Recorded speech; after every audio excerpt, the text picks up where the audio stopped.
Hello दोस्तों। आज फिर हम आपके सामने एक नए टॉपिक को लेकर हाजिर हुए हैं और आपसे ये उम्मीद है कि आप इस टॉपिक को बहुत अच्छे से समझेंगे और इसको देखेंगे भी ज़रूर। ये डेली लाइफ में हम सब के साथ में कहीं ना कहीं आपको इस तरह के लोग और पेशेंट्स मिल जाते हैं। आज का टॉपिक बहुत ही इंटरेस्टिंग है। इसका टॉपिक का नाम हमने रखा है हाई प्रोफाइल जॉब्स और सेक्सुअल लाइफ। कि जो लोग बहुत हाई प्रोफाइल जॉब्स में हैं, बहुत स्ट्रेस की जॉब में हैं और उनके ऊपर प्रेशर रहता है, उनकी मैरिड लाइफ कैसी है। चलिए इसी को आगे बढ़ाते हैं और देखते हैं कि आज तेज़ी से बदलती दुनिया में इंसान काम और पैसे के पीछे वक्त की रफ्तार से भी तेज़ी से आगे निकलने की कोशिश कर रहा है और वो कर भी रहा है, जिसका नतीजा उसको लक्ष्य पाना है।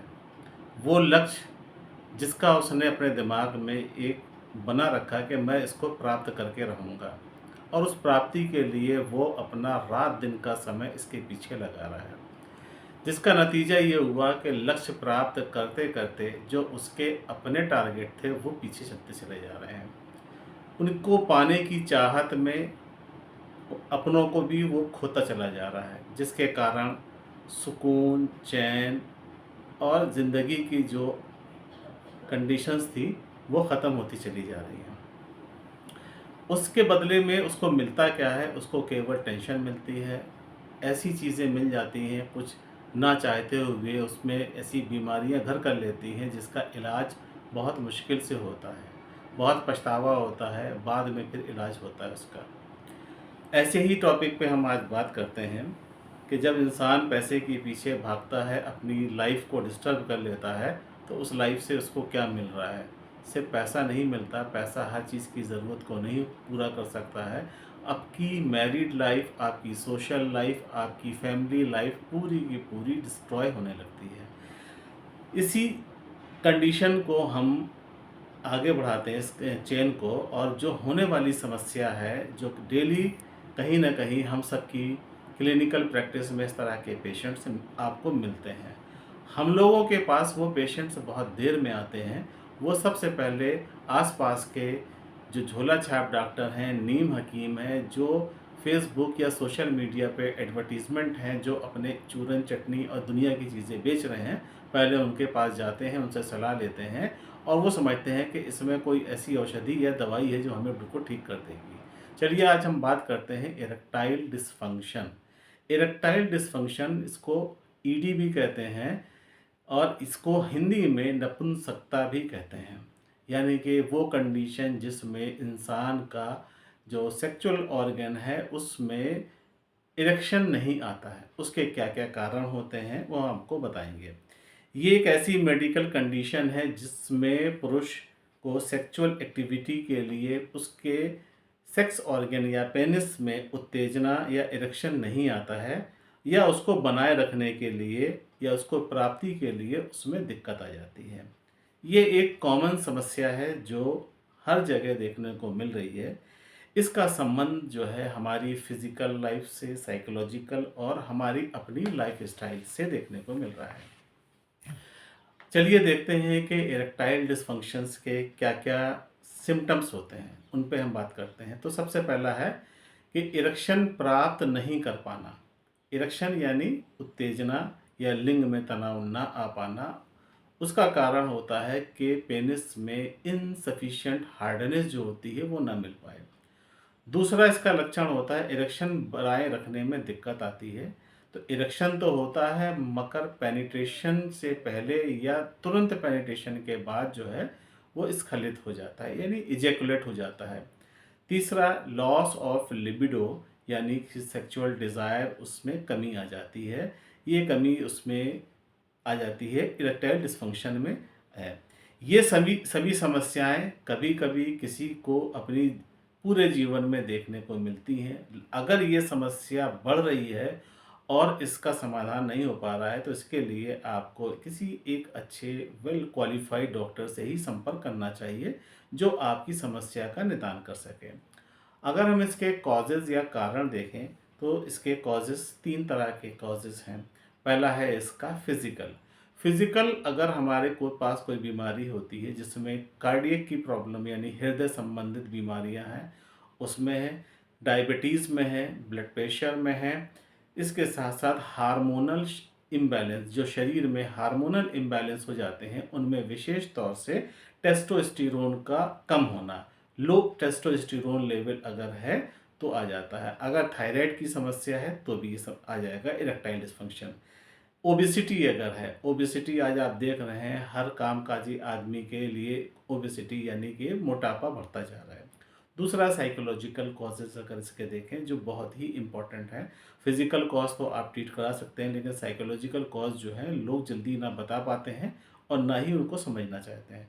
पहला है स्ट्रेस, यानी कि हम तनाव में हैं, काम का प्रेशर है हमारा, हम जिस जगह जॉब करते हैं वहाँ हमको टारगेट दिए गए हैं कि मंथ के एंड में इतना आपको सेल करना है, या आपको इतने डिस्ट्रिक्ट को कोऑर्डिनेट करना है, या आपको इतने कंट्रीज़ के आपको हेड बना दिए गए हैं। उसका प्रेशर है कि आपके पास अपनों के लिए, अपनी मैरिड लाइफ के लिए, अपने रिलेशंस को मेंटेन करने के लिए आपके पास समय नहीं मिल रहा है। दूसरा एंजाइटी है, यानी कि सेक्सुअल परफॉर्मेंस एक्टिविटी। हम इस बात को बताते हैं कि अगर परफॉर्मेंस प्रेशर होगा तो उसमें एंजाइटी होती है। ये रिलेशनशिप के लोगों को भी होता है, मैरिड लाइफ में भी होता है कि अगर उनको परफॉर्मेंस प्रेशर रहता है तो ये एंजाइटी की समस्या के कारण इरेक्टाइल डिस्फंक्शन की समस्या डेवलप हो जाती है। अगर डिप्रेशन है किसी चीज़ का, जैसे कि कोई मेंटल हेल्थ इश्यूज आ रहे हैं, तो डिप्रेशन के कारण भी इरेक्टाइल डिस्फंक्शन होगा और उसको ये समस्या बन जाएगी। अगर रिलेशनशिप इश्यूज होते हैं, स्पेशली जो इमोशनल बॉन्ड्स होते हैं मैरिड लाइफ में, अगर वो कमज़ोर होते जा रहे हैं तो इसमें भी इरेक्टाइल डिस्फंक्शन में कमी आ जाती है। तीसरा फिर इसके जो लास्ट है कॉजेस, उसमें लाइफ स्टाइल है। लाइफ स्टाइल में सेडेंट्री लाइफ स्टाइल है, यानी कि हम ऐसी लाइफ स्टाइल को चूज़ किए हुए हैं कि जिसमें हमको हर तरह का आराम है। घर में एसी में रहते हैं, गाड़ी से चलते हैं, सिटिंग जॉब है, इंस्ट्रक्ट ज़्यादा करते हैं लोगों को, पैदल बिल्कुल नहीं चलते हैं। अगर लाइफ़स्टाइल में आप एट लीस्ट जो है 10,000 स्टेप्स पर डे चल रहे हैं तो ये हमारी लाइफ को अच्छा बना सकती है। और अगर ये बिल्कुल नहीं कर रहे हैं तो अभी नहीं तो कभी भी इस प्रॉब्लम के सफ़र हो सकते हैं। पुअर डाइट, मोस्टली देखा गया है कि जो हाई प्रोफाइल के लोग होते हैं उनका डाइट शेड्यूल बहुत गड़बड़ होता है।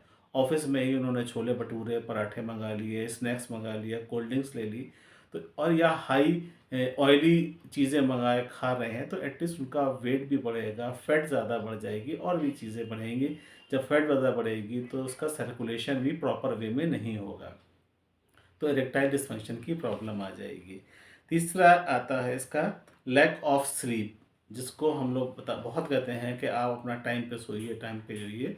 जो एक लाइफ साइकिल, जो हमारी स्लीप साइकिल अगर प्रॉपर वे में नहीं होती है तो हमको ये प्रॉब्लम आ जाएगी। स्पेशली वो लोग जो नाइट शिफ्ट कंटिन्यू करते हैं वो इस चीज़ को बहुत ईज़िली समझ सकते हैं कि अगर वो नाइट में काम कर रहे हैं तो हमारे पास एक हार्मोन से निकलता है जिसको हम मेलाटोनिन कहते हैं। अगर मेलाटोनिन का सेक्रीशन कम हो जाता है तो हमारे साथ में इरेक्टाइल डिस्फंक्शन की भी कमी आ जाती है।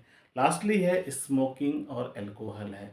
अगर ये हम स्मोकर हैं तो स्मोकिंग से हमको ये प्रॉब्लम आएगी, अल्कोहलिक हैं तो ये प्रॉब्लम आएगी। हम सबसे पहले करें क्या इसमें कि अपनी लाइफ को चेंज करें, लाइफ स्टाइल को बदलें। खाने में जो पुअर डाइट है उसमें हेल्दी और न्यूट्रिशियस डाइट को ज़्यादा से ज़्यादा लें। लैक ऑफ स्लीप है तो ऐसी कोशिश करें कि जल्दी सोने की कोशिश करें और जल्दी उठने हैं। स्मोकिंग और अल्कोहल अगर आप लेते हैं तो उसको छोड़ने की कोशिश करें। अगर इसका मैनेजमेंट देखा जाए तो मैनेजमेंट भी इसका आसान है, कोई बहुत टफ नहीं है। अगर कोई मेडिकल एलिमेंट्स हैं तो मेडिकल एलिमेंट्स के लिए आप कंसर्न यानी उनसे संबंधित जो रोग है उससे संबंधित लोगों के या उन संबंधित डॉक्टर के पास जा कर के आप अपना इलाज करा सकते हैं। साइकोलॉजिकल है आपका, अगर कोई भी इश्यू जिसका कॉज, जो इरेक्टाइल डिस्फंक्शन का कॉज बन रहा है, तो उसके लिए आपको साइकेट्रिस्ट से विजिट करना पड़ेगी। इसके बाद अगर लाइफ स्टाइल चेंज करना है तो आपको जिम स्टार्ट करना पड़ेगा।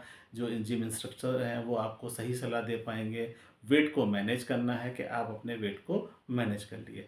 आपके वेट के लिए मैं एक बता दूं, आप अपनी जो भी आपका वेट है उसको आप किलोग्राम में कर लेते हैं, और हाइट को जो इंचेस में नापते हैं उसको सेंटीमीटर में कर लीजिए। मान लीजिए अगर आपका वेट आ रहा है 100 किलोग्राम और हाइट है आपकी 6 फीट, तो 180 किलो आप इसका हो गया। तो आप जो हैं 100 से 80 को माइनस करेंगे तो आपका 20 किलो आ जाएगा, यानी कि 20 किलो आपका वेट ज़्यादा है, तो उसको वेट को रिड्यूस करने की कोशिश करें। इसके बाद आते हैं इन्वेस्टिगेशन। इन्वेस्टिगेशन इसके बहुत इंपॉर्टेंट है और लोग इसको कराते नहीं हैं, जिसमें पहला फिजिकल एग्जामिनेशन है। जो कंसर्न डॉक्टर है पूरी आपके बॉडी का एक फिजिकल एग्जामिनेशन करके आपको बताता है कि आपको ये चीज़ करनी है। दूसरा इसके ब्लड टेस्ट होते हैं, जिसमें टेस्टोस्टेरोन का आपका लेवल देखा जाता है, थायराइड के टेस्ट हैं, और भी बहुत से टेस्ट हैं। फिर इसके बाद यूरिन एनालिसिस होता है। इसके बाद एक पेनिस का अल्ट्रासाउंड भी किया जाता है, जिससे ये क्लियर हो जाता है कि यहाँ पे कोई प्रॉब्लम तो नहीं है। इसके बाद इसका हम आपको ट्रीटमेंट बताते हैं। ट्रीटमेंट इसका यूनानी में बहुत अच्छा है। हमसे बहुत से लोगों ने ट्रीटमेंट के लिए कहा कि आप अपने वीडियोस तो बनाते हैं लेकिन इसमें कोई ट्रीटमेंट नहीं देते हैं, तो आज हम आपको ट्रीटमेंट बता रहे हैं। तो सबसे पहला इसका, हम यूनानी में के स्पेशलिस्ट हैं, तो हम आपको ट्रीटमेंट यूनानी का बताएंगे। सबसे पहला है कि जैसा आपका प्रॉब्लम है उसका ट्रीटमेंट अकॉर्डिंग टू कॉज होगा, यानी कि जो बीमारी होगी उसके अकॉर्डिंग कॉज से के मुतालिक आप अपना ट्रीटमेंट लें। लेकिन कुछ मेडिसिन ऐसी हैं जो इसमें बहुत अच्छा रोल अदा करती हैं। तो सबसे पहला है हमारा लबूब कबीर, दूसरा है आपका माजून सालब, तीसरा है हब्बे अंबर मोमियाई, इसकी 2 गोली सुबह शाम लेना है। हब्बे निशात है, इसकी 2 गोली रात में सोने के लिए लेना है। माजून प्याज है, माजून प्याज आपको 1-1 चम्मच सुबह शाम गर्म दूध के साथ लेना है। इसमें जो माजून है और लबूब कबीर है, ये थोड़ा सा शुगर कंटेंट्स के साथ होते हैं। अगर कोई डायबिटिक पेशेंट हो तो अपने डॉक्टर से पहले कंसल्ट कर लें। ये हार्ड एंड फास्ट रूल नहीं है कि सारे इरेक्टाइल डिसफंक्शन के लोगों को ये माजून लेने हैं। अगर वो डायबिटिक हैं तो इसकी जगह पे दूसरे प्रोडक्ट भी हैं। आप हमसे भी कांटेक्ट कर सकते हैं इसी मैसेज के थ्रू। इसमें मैसेंजर जो होता है, आप इसमें हमको कमेंट करिए, कमेंट बॉक्स में आप अपने क्वेश्चंस को रखिए और हमसे क्वेश्चन पूछ सकते हैं। हम आपको इसमें फ्री ऑफ कॉस्ट जो है सारे सवाल के जवाब देंगे। आप जो ट्रीटमेंट पूछेंगे बताएंगे। जो क्लिनिक पे आना चाहते हैं वो हमारी क्लिनिक पे भी आ सकते हैं। तो आज का हमारा इतना ही टॉपिक था। अगर आपको पसंद आता है तो प्लीज़ इसको फॉरवर्ड कर दीजिएगा और इसको सब्सक्राइब भी कर दिए। Thank you so much.